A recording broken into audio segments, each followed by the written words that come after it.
there's two things that struck me as I was listening to the talks this afternoon. There's a couple of themes that I'd like to keep you sort of involved in.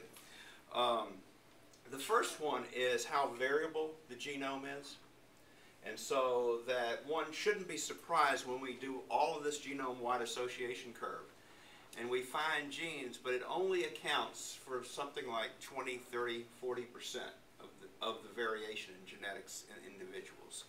And Dave Valley and I argue about it. Dave says, well, we're going to get better at this, and therefore we're going to find more genes. And what I'm going to introduce you to today is you're not.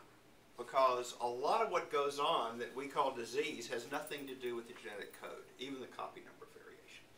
And so I'm going to talk a little bit about pediatrics, and I'm going to make this hypothesis. Genetic medicine will transform pediatrics by allowing pediatricians to turn genes off and on, and thereby prevent common and complex pediatric and adult diseases. Now, I didn't say that we were going to diagnose genetic diseases by finding mutations or actually taking genes out and put them in. I simply said we're just going to learn how we turn genes on and off, and that's going to make a tremendous difference in some very common diseases.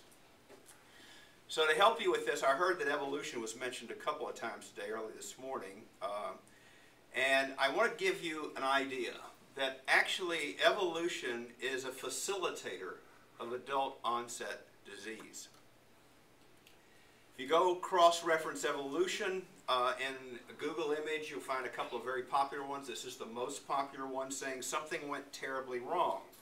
But really, there's a secret to this cartoon that actually I think has more truth in it than we know. I'm sort of simple, and I like to make things simple, so I believe evolution really did only two things. Your entire genome, the structure of the genome, how it works, really was there to do just two things. One, it had to assure enough variation in the code and flexibility in the programming of genes, and that was because you wanted to have as adaptable a genome as possible, and that's what we talk about when we say survival of the fittest. Now, the other thing the code had to do, or the genome had to do, it had to do two other things, and in fact the entire driving force of how our genes involved and how they talk to each other really has to do with only two things. The species has to survive childbirth. If it doesn't, species ends, okay, no more information. The second thing it has to do, it has to actually live. The individual has to live long enough, you know, to procreate and to protect those people.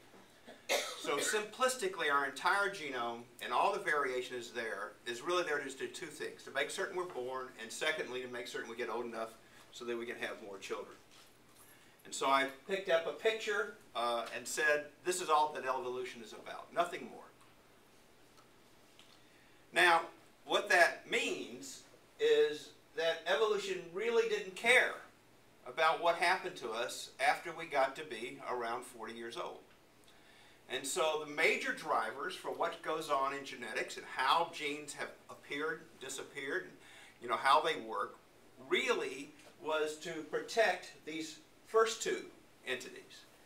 And if in doing so, it did something aberrant that actually made you genetically susceptible after around 30 to 40 years old, over evolutionary time, it didn't make any difference at all.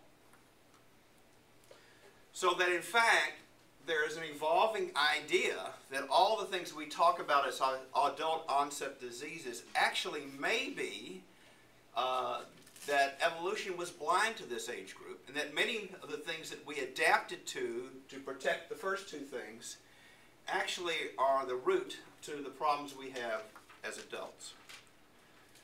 Now, how many of you know about the Barker hypothesis? Very popular theory. I want to go through this a little bit with you.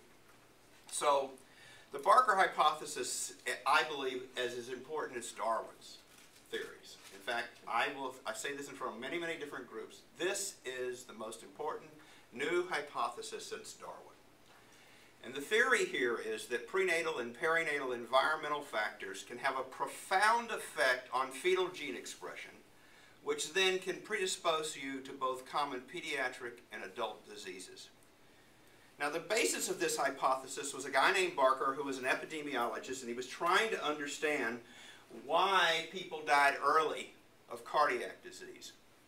And so he actually looked at, I always try to find these numbers, 10,000 men, 6,000 women. Actually, it was a really remarkable story that were born in the central part of England between 1911 and 1930. And fortunately, they were born to a group of midwives who kept meticulous data. And when he went back and he looked at the data and he was looking for the reasons why people were dying early of cardiac disease, what he noticed was that there was a profound increased risk based on your birth weight. And so those people who had smaller birth weights had a much more increased risk of dying of cardiac disease than those with a higher birth weight. And the same thing, the little bit of variation, seemed to be clear in women. Now, if you're an epidemiologist or a statistician, what's important here is this is not a bimodal curve. This is a progression through the entire normal birth weight. Now, remember, between 1911 and 1930, if you were premature, you didn't live. So these were actually before the time that we had terribly tiny babies getting all kinds of things that they get today. And frankly, this did not meet with a lot of favor. There was a lot of controversy about this because everybody knew it was socioeconomic groups, smoking, etc., that was important as far as cardiovascular disease. And Barker was actually coming up with a totally new concept. Now, just fast forward, that study has been repeated in the nurses study in the United States, New England nurses study, in South Wales, in India, in Finland, in Sweden, and several very, very large studies. And in fact, it was only been recently, I believe, that the Bogalusa study has gone back and shown that it's probably also true in African Americans. And so the idea that the birth weight has something to do with risk of increased coronary artery disease to the extent that you die early now seems to be the case in most of the major, well, all the major populations that have been looked at. Now, as pediatricians, we're very comfortable with the idea that, you know, the smaller you are, the more infant mortality you see. That's this green curve here. But what we are now learning is that not only death due to heart disease before 60, but also the incidence of hypertension, type 2 diabetes, coronary artery disease, and stroke are all correlated with this same observation. The smaller you are, the more likely you are to have these adult onset diseases. And just to make it even more intriguing, if you look, and this is actually from the National Cancer Institute's major registries, and this actually one came from the Danish population, but it's also been seen in 2 other very large cancer registries, that your birth weight also is associated with your risk for all cancers. In fact, one of the most predominant ones is breast cancer. And what it shows is that there is an inverse relationship, so that if you look at this big population of 200,000 people, the smaller you are, the less likely you are to have cancer, and that increases as you get larger. The more likely you are to have cardiovascular disease, which goes down. There's a blip up here, which is interesting to those of us who are pediatricians, but we now know that this group of people are most likely to be the infants of diabetic mothers. And so there's a rationale for why there is a positive control in this data. And that if you like homeostasis, then if you look at all other causes of death, what you begin to see is this sort of U-shaped curve. That over evolutionary time, evolution has sort of been pushing you toward the middle. And compensations that have been made when you're small or you're very large may actually have some later adverse effects. And so if you now look at birth weight, there is a correlation with these diseases in adults, but also inversely, there's a correlation with incidence of cancer.